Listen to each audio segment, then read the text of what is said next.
Fuck it. I don't have an intro made, so let's just do some wannabe gangster shit real quick. Fuck it. Let's go.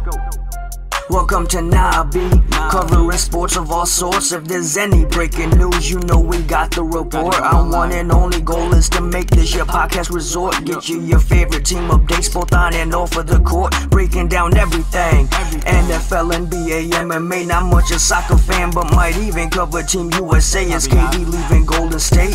Is Jordan really the GOAT? Is LeBron comfortable in LA? Will keep the team afloat? If GSP fights Khabib, will he fight him toe to toe? And a Wilder Fury rematch, who's always gonna go? We'll cover everything and anything you wanna know. Whatever it may be, we'll break it all down on the show.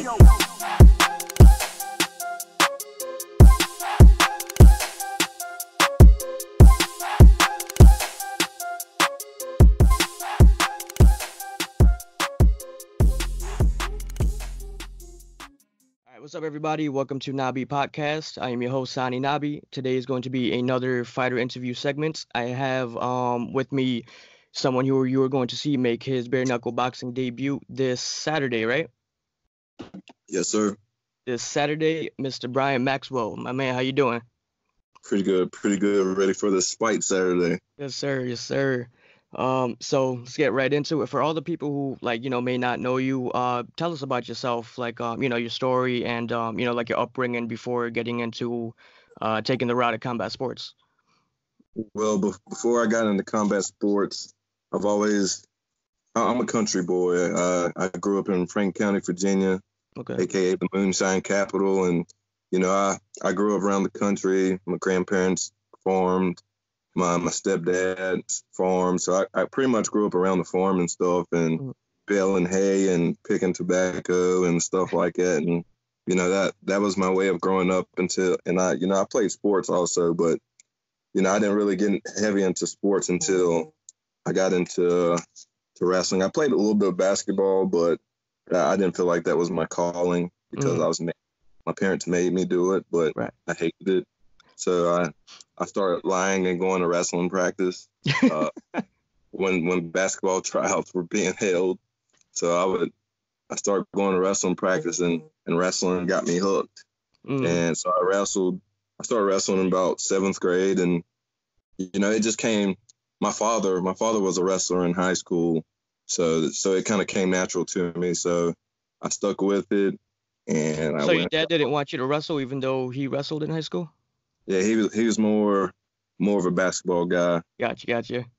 Yeah, but he wrestled and he was pretty good, but he had bad knees, so he quit wrestling midway through his senior year and just focused on basketball, because back then I guess basketball and wrestling were in 2 different seasons back in the 80s. Got it. Gotcha. I stuck with it, and it got me all the way to college, and boom. Gotcha. What was it that fully got you hooked onto martial arts? What really fully got me on the martial arts, I just, I did karate as a kid too, but I wasn't feeling it. You feel what I'm saying? Yeah. 2 years of karate as a kid. Super traditional karate. Yes, I did 2 years of karate, and when I was 6 and 7 years old, and I didn't like it, so I told my mom, I didn't want to do this no more. So she was like, what, fuck it, don't do it anymore. But what got me into martial arts, like I tell everybody all the time, my story is, I was hanging out with my roommates one night and flipping through the channels in my college dorm room, and, UFC fights were on, and, Anderson Silva happened to be fighting that night, and, I got to watching it, and I was like, holy shit. Who was he fighting that one? It was back in 2007. He was a main event. I forgot who he was fighting. Might have been Rich Franklin, I think. Oh. Maybe not. But, he was fighting, and the fight ended quick. And, after the fight was over, the highlights of the show came on, and this, that, and the third. And, that got me super, super interested in doing mixed martial arts, but I didn't, know how to go about it because, of course, I'm in college, and, I'm in something college. Completely new and shit. Yeah, so, after I left college and stuff, I went a couple of years without doing anything, and I got out of wrestling shape, and all I did was play softball with my brothers during the summer months. And, you know, I finally decided one day, it clicked in my head, you know what, I've been thinking about this martial arts stuff so much, I might as well go ahead and try it out now while I can, while I'm still fresh into my 20s. And, you know, I just got to looking up on the internet one day, and, you know, Ruckus in the Cage was super popular back in my area back then. And, you know, I seen that they had a fight card coming up. So I was like, you know what, 2 tears in a bucket, fuck it. I'm going to sign up for it and see what happens. So, you know, in less than 48 hours, the promoter called and it's like, yeah, well, you can make your debut for us. And, you know, he gave me an opponent. The guy was 2-0. And I was like, I knew nothing about, you know, the business, or, you know, I didn't really care about how many fights someone had. So I was like, you know what, I'll take it. Because I was so excited that the promoter even called me back. So I took the fight. Right.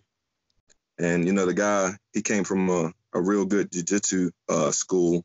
So, I mean, I didn't know what jiu-jitsu was at that point in time, but I wasn't worried about it because, you know, I still had my wrestling. And so after that, I, you know, started working out again, started going to Platinum Fitness, getting in my cardio and lifting. And, you know, that was my daily routine, 5 days a week at that point in time. And, you know, I just happened to be in there one night and seen a guy with mixed MMA shorts on and a sponsored hoodie. And, you know, I just walked up to him and asked him where I could train at mixed martial arts. And, you know, he said he's about to start a fight team, and we got the rapping, and that's how it happened.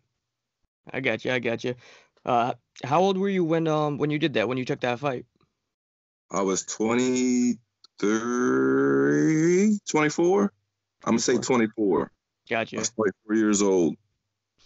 Gotcha. Yeah, it's funny. I interviewed Eddie Truck Gordon the other week, and he even said that the first fight that got him like fully invested in it was an Anderson Silva fight too. So I thought that was a funny coincidence right there. But so other than you know, growing up doing karate and wrestling, what was right now? What's your background in combat sports so far? I know Vince was telling me you've done a lot so far, but yeah. So after doing this for a while, I've accomplished things I never thought I would accomplish, and, you know, I had over almost 20 amateur fights, and you know, I won 7 titles in 3 weight classes, and, you know, it's truly been a blessing to me, and I never thought I would even make it this far. It took me up to 5 fights when I took a loss to somebody I shouldn't have lost to, but it took me 5 fights until I really got serious. And, you know, before those 5 fights, I was just, you know, I have a cocky attitude. I'm a wrestler, so I didn't, you know, of course I'm going to walk around like I'm the baddest man on the planet. Right. But, you know, my thing was, I'm going to throw one big shot at you standing, then I'm going to take you down and beat you up. And it took me 5 fights to learn that I needed to step outside the box and learn jiu-jitsu. There's a lot more to it now. Yeah, Muay Thai and all the extra stuff that you need to be a good martial artist. Right. Definitely. With you dabbling in MMA already, what made you want to transition into this bare knuckle boxing? Well, what really made me transition is one of my training partners, Bruce Abramski. He fought Kendall Grove on BKFC 2, and, you know, I watched the first BKFC 1, so, you know, my interest was there then. But when I got there, and, you know, like I said, like I tell everybody, I was, you know, there for him when he fought for Kendall because, you know, he asked me to corner him.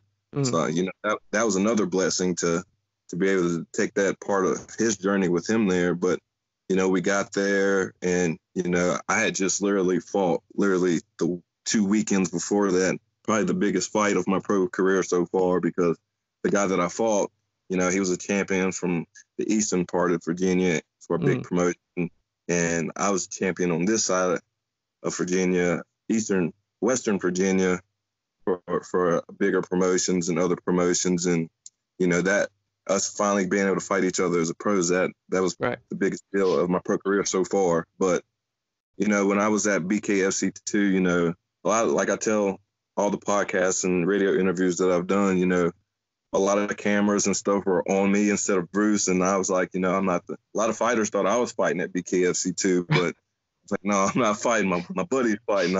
I'm not here for that. I'm not stealing his shine, just like he went for my shine. I'm not here for that. But, you know, watching the fights live really sparked my interest. And, you know, I got offered a fight then, and I just didn't take it because it wasn't my time yet. You know what I'm saying? I didn't seek that opportunity yet. So right.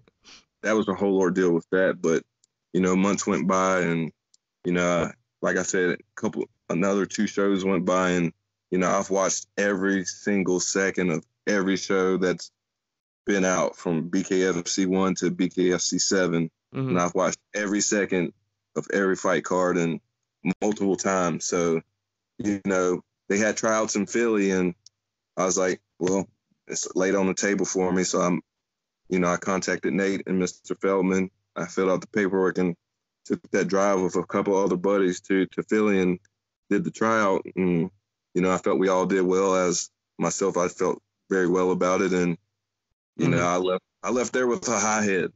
What was the tryouts like? Like, what did they have you do? Like hit pads in the bag and shit like that? Yeah, we did shadow boxing and movement inside the squared circle when for the first round of tryouts, and then the second round of tryouts we were on the heavy bag, which was awesome because one of my favorite fighters was there and he was talking to me in my ear, Anthony Rumble Johnson. So shout out to Anthony Rumble Johnson. Yeah, he was in my ear, man, saying you got what it takes, let's do it. And you know, he's not too much. He's not too much of a shit talker, but, you know, he laid into my ass a little bit. So that was super extra motivation, hearing that from him in general. Of course. But, you know, after that, we were on the pads, and I felt like I did pretty decent on the pads. And, you know, the final station that we done was we had to hit the punch meter. And that was awesome for everybody except for me, because I don't know. I kind of went up there with an injury, but, you know, I don't really care about injuries too well. So I still tried to give it my all. And my punch meter was decent, but it didn't show the true power that I could have laid out that day. I gotcha. With this upcoming fight being the debut of the organization, no one really knows what to expect. What could you tell the fans to expect with this fight? I can tell them from here on right now that it's going to be, the whole event is going to be action packed, like from top to bottom. This is the Gonzaga versus Bigfoot fight, Bigfoot event, right? Yes, sir. Holy shit! Yeah, that's fucking nuts. Yeah, it's from the bottom to the top of the card, from the prelims to the main card. It's going to be exciting. I'm excited about it. I feel good about it.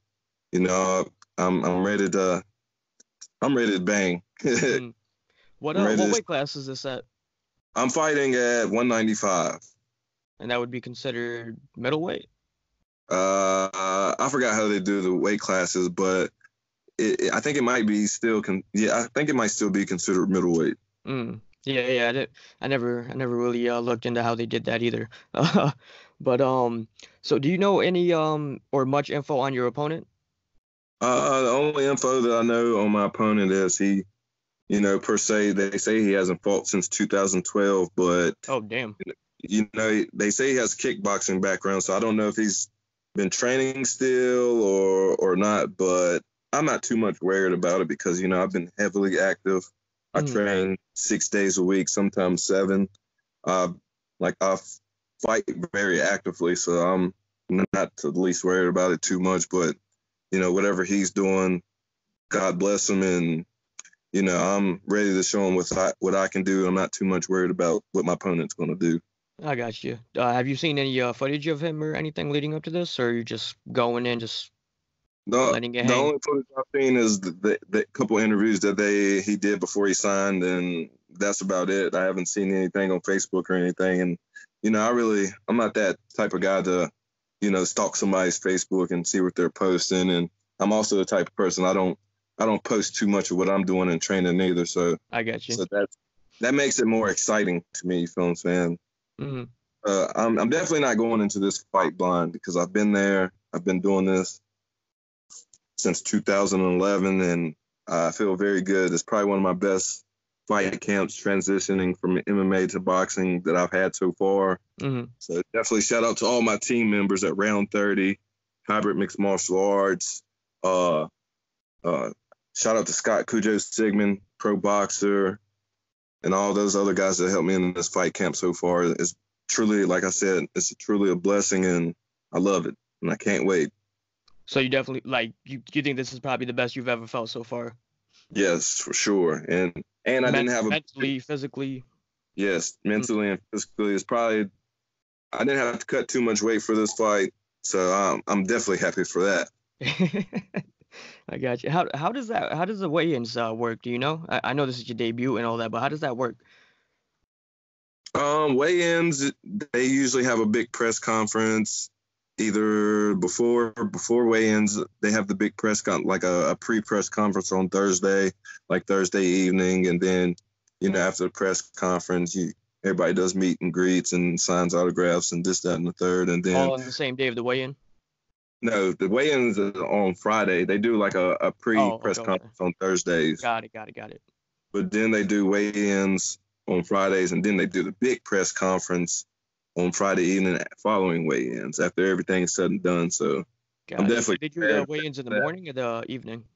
They hold weigh-ins in the evening to give people time to finish cutting whatever weight that they have to cut, and everybody has to go to the fighter meeting and fill out paperwork and all that good stuff. I got you. Now, if all goes well with this fight, and are you gonna plan to stick with bare knuckle boxing, or did you just sign like a one fight contract and gonna see how it goes after this one?